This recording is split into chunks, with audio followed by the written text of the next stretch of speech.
नमस्कार, स्वागत है आप सभी का द पॉलिटिकल क्लासेस में। आज हम बात करेंगे डॉक्टर बी.आर. अम्बेडकर के बारे में, जिनको बाबा साहेब के नाम से जाना जाता है। इनका मानना था कि बुद्धि का विकास मानव अस्तित्व का सर्वोच्च लक्ष्य होना चाहिए। यानी नॉलेज जो है, जो व्यक्ति का जो माइंडसेट है, अगर वो विकसित हो जा रहा है तो वही उसके जीवन का एक बहुत बड़ा एक गोल होना चाहिए। क्यों? क्योंकि वो मानते थे कि जो ज्ञान है, ज्ञान के थ्रू ही व्यक्ति आगे बढ़ सकता है और उसी के थ्रू अपनी जो आसपास की परिस्थितियां हैं उनको भी बदलने के लिए सक्षम हो सकता है। और इसका एक सबसे अच्छा उदाहरण स्वयं डॉक्टर बी.आर. अम्बेडकर जी हैं, जो कि एक दलित समाज से आते हैं और उन्होंने अपना पूरा का पूरा जो जीवन है वो शिक्षा को दिया है। अगर उनकी जब मृत्यु हुई तब उनके पास कम से कम 35,000 बुक्स मिली और उन सभी बुक्स को वो पढ़ चुके थे। और सबसे बड़ा जो वो एक हमें ज्ञान देते हैं वो ये देते हैं कि ज्ञान ही शक्ति है। अगर आप कुछ जीतना चाहते हैं, कुछ पाना चाहते हैं, आपका कोई लक्ष्य है जीवन में, तो आपको ज्ञान अर्जित करना चाहिए। ज्ञान से आप किसी को भी हरा सकते हैं। आखिर वो ऐसा क्यों मानते थे, आगे हम लोग देखेंगे। और चलिए आज उनकी बर्थ एनिवर्सरी पे उनके बारे में कुछ जानते हैं। तो इनके शुरुआती दिनों में क्या इनके साथ होता है उसको देखते हैं। Ambedkar was born on 14 April 1891 in Mhow, Madhya Pradesh. Born as Bhimrao Ramji Ambedkar, he belong to the untouchable Mahar caste. यानी जो अछूत होते थे, अछूतों में जो महार कास्ट होती थी, महार जाति थी, वहाँ से वे बिलोंग करते थे। इनके फादर जो थे रामजी अंबेडकर, वो मिलिट्री में थे, सरकारी नौकरी थी उनके पास। और शायद इसी वजह से इन्हें एक मौका मिला कि इनको शिक्षा जो थी इनकी वो काफ़ी अच्छी हुई। और उसके साथ भी उसमें इन्होंने बहुत सारे चैलेंजेस फेस किए अपनी शिक्षा में, जो कि हम देखेंगे। Many from the Mahar community had joined the Bombay Army of the East India Company and Ramji Ambedkar was one of them. His mother passed away when he was 6 years old. His father, a follower of Kabir and a strict vegetarian, retired after 14 years of military service. The Ramji family moved to Konkan and then to Satara. Bhimrao Ambedkar completed his primary schooling in Satara. इन्होंने जो अपनी शिक्षा है वो अपनी जो शुरुआती प्राथमिक जो शिक्षा है वो सतारा में कंप्लीट की, जो कि बहुत ही चैलेंजिंग थी। पूरे स्कूल में एक दलित छात्र और उसके लिए अलग बैठने की व्यवस्था थी, अलग पानी पीने की व्यवस्था थी। सोचिए कितने हम छोटी छोटी परेशानियां आती हैं और हम लोग पीछे भाग जाते हैं। अकेले इन्होंने उन सभी चीज़ों को पार किया। और जो शिक्षा है, शिक्षा के ने इन्हें इतना मजबूत बनाया, बल उसके साथ साथ इन्हें उसकी एक कीमत भी चुकानी पड़ी। और जो शुरुआती दिनों की जो समाज की जो कुरीतियाँ फैली हुई थी अछूतों के प्रति, उसको जब इन्होंने फेस किया तो एक तरीके से इनके व्यक्तित्व में क्या चेंजेस आते हैं और क्या चीज़ें बदलाव आती हैं वो बड़ी ही रोचक है। So young Ambedkar came across harsh reality of his birth in a lowly caste. In classroom, he was made to sit aloof in a corner. Teacher refused to touch his notebooks. Ambedkar was denied access to common drinking water in school. इनके लिए जो पीने का जो मटका होता था वो भी अलग रहता था, ठीक है। और अगर कोई हायर कास्ट का व्यक्ति है, जब तक इनके मुंह में पानी नहीं डालता था, ये टच नहीं कर सकते थे उस चीज़ को, उस पूरे मटके को टच नहीं कर सकते थे। एक बार ऐसा हुआ कि ऐसे ही इन्होंने पानी पी लिया और उसके बाद जो पूरा जो सोर्स था, जो पूरा मटका था, उसको क्या किया गया, अछूत मान लिया गया, ठीक है। तो हायर कास्ट के जो हिंदूज थे जो उस पूरे स्कूल में पढ़ रहे थे, उन्होंने इनको बहुत ही ज़्यादा एक तरीके से कष्ट दिया और परेशान किया, जिसके द्वारा इनका जो व्यक्तित्व था वो और भी मजबूत हुआ शिक्षा के प्रति। कि शिक्षा अगर इतनी स्ट्रांग चीज़ है जिससे कि कोई भी किसी भी अपनी तरीके की मनमानी हरकतें कर रहा है, अगर उसका इतना सम्मान है तो हमें शिक्षा के ऊपर भागना चाहिए। और इन्होंने इसको शिक्षा का हाथ कभी भी नहीं छोड़ा। आगे चल के ये जो इन्होंने बचपन में जितनी भी कष्ट सहे, जितना एक तरीके से आप देखे जाए इनके साथ जो भेदभाव हुआ, शुरुआती दिनों में इस एक व्यक्ति, एक दलित स्टूडेंट से ये आज के समय में एक स्ट्रॉन्ग दलित लीडर बन के उभरे। दलितों के मसीहा के रूप में इन्हें जाना जाता है।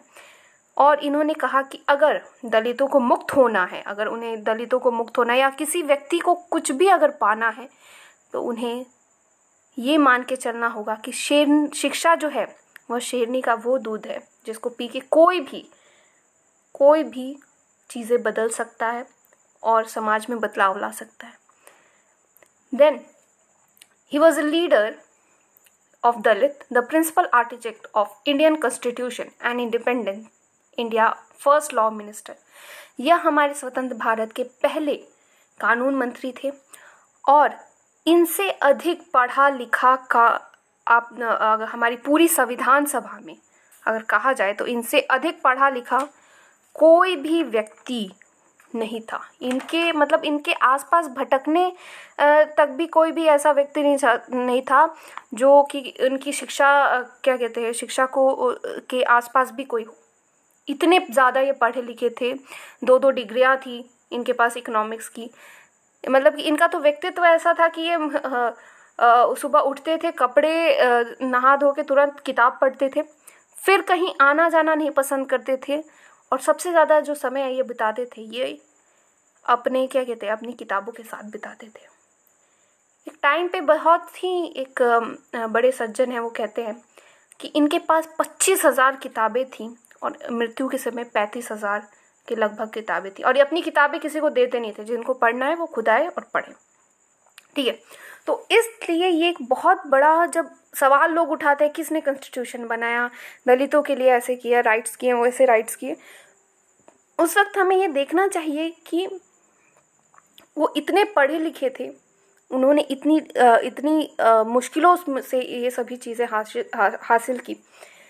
तो ये बहुत ही ज़रूरी है कि उनके पीछे की जो उनकी शिक्षा व्यवस्था है उसको देखें और उन्हें क्या क्या बचपन में चीज़ें फेस की उसको भी हमें देखना चाहिए। ठीक है, इन 1924 ही फाउंडेड बहिष्कृत हितकारिणी सभा।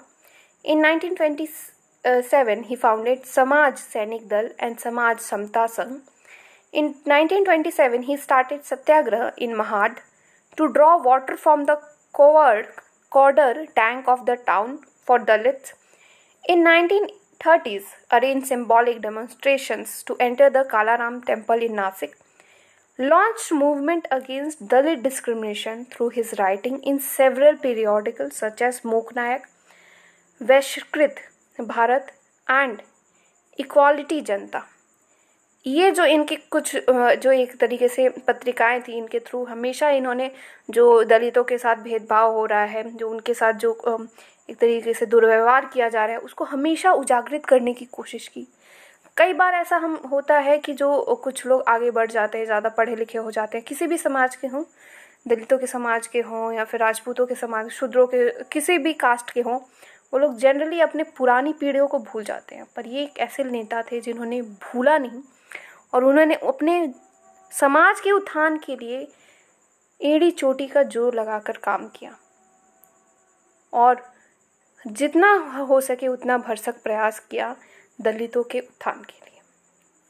अब इनका एक तरीके से देखिए, इतने स्ट्रॉन्ग ये लीडर बन चुके थे कि इनका जो इम्पैक्ट था वो इंडिपेंडेंस, हमारी स्वतंत्रता पे भी पड़ रहा था, जिसमें कि गांधी जी को बड़ा आश्चर्य हुआ कि ये कौन सा लीडर है जो कि हमारे पूरे समाज को इधर दलितों का अलग वर्ग ही बना रहा है।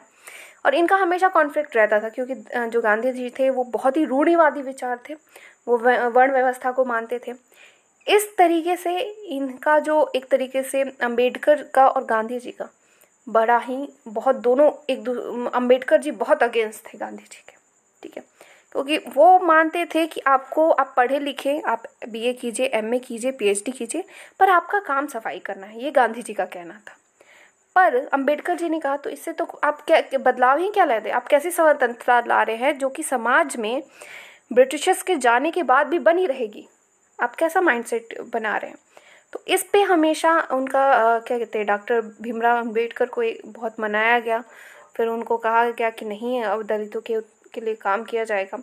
और उसमें क्या ऐसी जो चीज़ें थी वो कि वो हम देखते हैं। तो he was delegated at the round table conference in London where he asked for separate electorate for दलितों के लिए अलग से इन्होंने जो चुनाव है उसकी मांग की।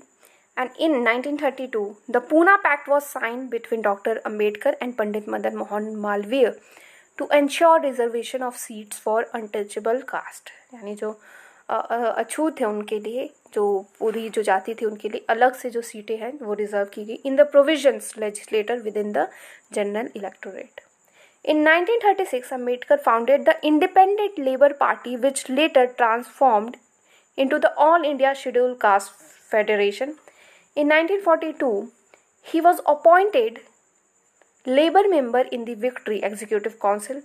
He strongly opposed to the idea of Panchayati Raj system in India, क्योंकि उससे क्या हो रहा था कि एक तरीके से जो हमारी व्यवस्थाएं थी वो उसमें पंचायती राज सिस्टम में जो चीज़ें थी वो क्या कर रही थी कि वो दलितों के हित में नहीं थी। इन 1955 he founded the भारतीय बुद्धा महासभा.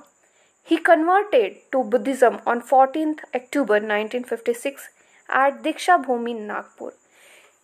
इनके मन में इतना हिंदू धर्म की जो कुरीतियाँ थी, जो उस समय जो देखिए मैं ये नहीं कहूँगी कि हिंदू धर्म के खिलाफ थे, पर ये हिंदू धर्म की कुरीतियों, जो अंधविश्वास था, जो अछूतों का जो था कि वो छू देंगे तो चलो जो पानी है वो हाइड्रोजन से हीलियम हो जाएगा, कन्वर्ट हो जाएगा या फिर जहर बन जाएगा, ये जो धारणाएं थी उसके ये खिलाफ थे।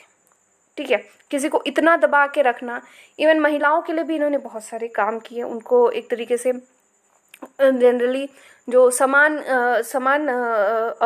अवसरों की समानता, समान वेतन जो है उसका इन्होंने एक तरीके से बहुत ही समर्थन किया है आपके। और हिंदू कोड बिल में जब कुछ प्रॉब्लम्स हुई तो इसके भी ये बहुत ज़्यादा अगेंस्ट थे। जब 25 नवंबर 1949 में जब हमारा पूरा संविधान बन गया तो इन्होंने एक भाषण दिया संविधान सभा में जो बहुत ही प्रचलित है, जिसमें कि कहा कि जब तक संविधान की हर एक बातों को कोई फॉलो नहीं करेगा, अच्छे से उन सबको क्रियान्वित नहीं कर पाएगा, लागू नहीं हो जाएगा, तब तक संविधान उन सभी लोगों के लिए संविधान का कोई महत्व नहीं है। अगर आप कोई चीज़ है उसको फॉलो ही नहीं कर रहे हैं, बस उस पर ज्ञान दे रहे हैं, तो वो क्या है, वो निरर्थक है। उन्होंने कहा कि संविधान अगर बुरे लोग चलाएंगे तो वो बुरा बन जाएगा और अच्छे लोग चलाएंगे तो अच्छा बन जाएगा। इसमें ऐसे नियम कानून दिए गए हैं जिनको अगर कोई कर रहा है तो सभी को बराबरी का एक तरीके से दर्जा जो है वो मिलेगा।